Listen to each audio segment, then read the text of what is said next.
Imagine this. You wake up next to her one morning. She's everything you've ever wanted. Her scent is on your sheets. Her legs are wrapped around your life, and the softness in her voice calls your name. You've won. You've done it. She's yours. But something begins to shift. She's colder, now colder than yesterday. Colder than before you gave her everything. Her laughter feels rehearsed, and her touch absent. Her eyes don't look at you anymore, they look through you. You feel it, don't you? The slow death of your masculinity, the subtle drain of your soul. Yet, when you bring it up, she tells you it's nothing, that you're imagining it, that maybe you're just too sensitive. But you aren't imagining it, you are waking up to a terrifying truth. A truth most men spend their whole lives denying. She doesn't love you the way you love her. This is the forbidden truth women don't want you to understand. Because once you see it, you'll never see them the same again. Arthur Schopenhauer did. He saw through the veil. He stripped away the romance, the flowers, the fairy tales, and exposed a primal, raw, and ruthless force hidden inside feminine desire. Women are by nature meant to be the instrument of the propagation of the species, he wrote. Everything in them is directed toward this end. To most men, this sounds offensive, cold, or even misogynistic. But pause, don't flinch, don't dismiss it, understand it. Schopenhauer wasn't mocking women, he was mocking the delusion men carry. The illusion that she loves you for your soul, that she's loyal to your personality, that she's enchanted by your poetry, your thoughts, and your purpose. No, she is loyal to something deeper, older, and biological, and if you ignore it, you will become a slave to it. This is where it gets darker. The moment you understand what women are truly wired to want, you stop trying to impress them and start asking a more dangerous question. If she's not here for my soul, then what is she here for? Is it your status, your strength, your genes? Is it your ability to provide, protect, and dominate other men? Is it your usefulness? And what happens the moment you stop being useful? Do you really think she'll stay? This is the shadow Schopenhauer shined a light into, and why most women despised him for it, not because he was wrong, but because he was too right. He forced men to confront what most are too weak to even consider, that romantic love, as we have been taught to believe in it, is a lie designed by nature to enslave the male spirit to reproductive necessity. This is where Stoicism enters the battlefield. The Stoic does not hate women. He doesn't resent their nature. He studies it, accepts it, and then transcends it. Because only when you see clearly can you act freely. You want the love story, the myth, the dream. But you must ask yourself, is it real, or is it just the bait? And if it's just the bait, who benefits from your blindness?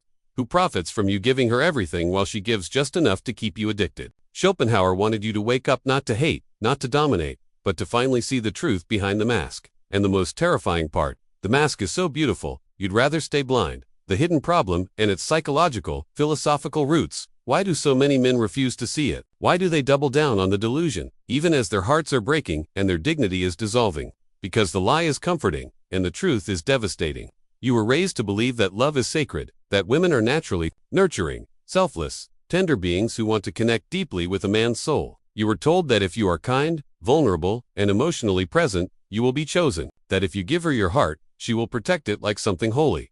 But Schopenhauer stood in front of that fairy tale and shattered it with a single hammer blow. The man is the one who loves, and the woman is the one who is loved. And in that one sentence lies the entire asymmetry. Men fall in love with the idea of love. Women fall in love with what a man represents. This is the hidden mechanism, the unspoken truth that most philosophy tiptoes around and most modern psychology refuses to admit.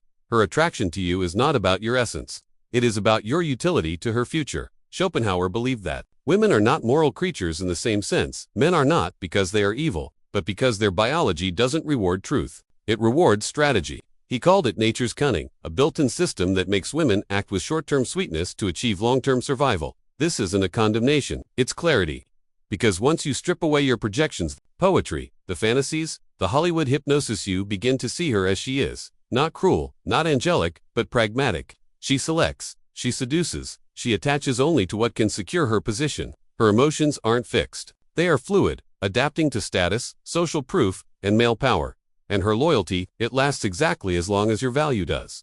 Modern psychology backs this up, though in softer words. Evolutionary biologists like David Buss have shown that women are hypergamous by default. They seek upward mobility in mating. They are biologically tuned to screen, filter, and test men for the best possible genetic and survival advantages. You've felt this in her flakiness, in her sudden coldness after you opened up, in the way she just wasn't feeling it anymore the moment your ambition took a hit. You were told she'd stay for love, but she's wired to stay for security, emotional, physical, social. And that's the hidden force. Mother Nature herself. using female biology as a vessel to carry out her brutal mission of propagation at all costs. So when you say she changed, when you say she used me, when you say I gave her everything, and she just walked away, what you're really saying is I mistook biology for destiny. Schopenhauer wasn't trying to turn you against women. He was trying to turn you away from illusion. He knew that once a man sees women clearly not as goddesses, not as villains, but as biological agents of nature, he can finally escape the suffering that comes from misplaced expectation. This is where Stoicism gives you the shield. While the romantic man is destroyed by betrayal, the Stoic is fortified by realism. He doesn't demand loyalty from female nature. He demands loyalty from himself, to truth, to purpose, to inner mastery. He understands what Epictetus taught. Don't hope that events will turn out the way you want. Welcome events in whatever way they happen. This is the path to peace. And so, the Stoic man stops asking for her to love him in a way she cannot. He stops performing. He stops pleading. He stops building his identity around being chosen and instead begins to choose himself. Here's the paradox. The moment you release the desire to be loved by a woman for your true self, the moment you stop expecting her to understand your soul or carry your burden, is the moment you begin to stand like a man not bitter, not broken, but unshakable, because now you no longer serve the myth. You see the mechanics, and in seeing them, you are finally free. But this freedom isn't without cost, because the moment you understand female nature, as Schopenhauer did, the moment you feel her smile and realize it is not always rooted in truth, but often in necessity, you will begin to see the world itself differently. And that change, that unraveling of your illusions, is just beginning. Now you know, and once you know, you can't go back. You can't unsee the masks. You can't unhear the lies you once whispered to yourself in the name of love. You can't forget the moments you begged to be seen by someone who was only ever looking for survival. It hurts, it should hurt. Because this isn't just about women, it's about waking up from the most seductive illusion nature ever crafted, that your value as a man lies in being chosen. But now you don't beg to be chosen. You don't live to be adored. You don't build your life around her approval. You become the kind of man who walks into a room and knows the game without needing to play it. You become the man who loves without becoming blind, who leads without needing applause, who suffers but does not collapse. This is where Stoicism and Schopenhauer collide into clarity. You can love women, you can sleep with women, you can even admire them, but you will never again be enslaved by the myth of romantic salvation. And that is the kind of freedom they don't want you to find.